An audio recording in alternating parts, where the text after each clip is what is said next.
অখিল গগৈ ডাঙৰীয়াক 24 ঘণ্টা সময় বান্ধি দিলোঁ।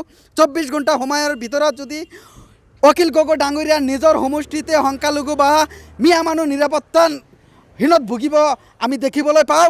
অসমৰ সংখ্যালঘু এলেকাৰবোৰক অখিল গগৈ ডাঙৰীয়া নিষিদ্ধ বুলি ABMCয়ে ঘোষণা কৰিব। আচলতে অসমৰ গৃহ বিভাগৰ DGP মহোদয়ক মই অনুৰোধ জনাইছোঁ, কম সময়ৰ ভিতৰত যি বিশেষকৈ কেইটা দল সংগঠনে সংখ্যালঘু মানুহখিনিক অন্যায় অত্যাচাৰ আমি দেখিবলৈ পাইছোঁ, এইখিনি কম সময়ৰ ভিতৰত দৃষ্টান্তমূলক শাস্তি দিয়াৰ কাৰণে আমি আহ্বান জনাইছোঁ। অনাতাই কিন্তু ABMCয়ে গণতান্ত্ৰিকভাৱে তীব্ৰ আন্দোলন কৰাৰ কাৰণে বাধ্য হ'ব। ইয়াত চৰকাৰ আৰু প্ৰশাসনে দায়ী হ'ব।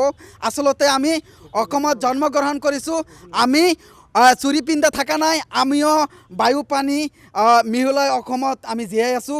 আমি অসমীয়া। আচলতে মিয়াৰ নামত যি অন্যায় অত্যাচাৰ কৰি আছে আৰু চৰকাৰে যি হিটলাৰী শাসন চলাই আছে, ইয়াৰ কিন্তু আমি তীব্ৰ ধিক্কাৰ দিছোঁ, গৰিহণা দিছোঁ। কম সময়ৰ ভিতৰত চৰকাৰক আহ্বান জনাইছোঁ, অসমখন শান্তিত আমাৰ সংখ্যালঘু মানুহখিনি থাকিবলৈ দিয়ক।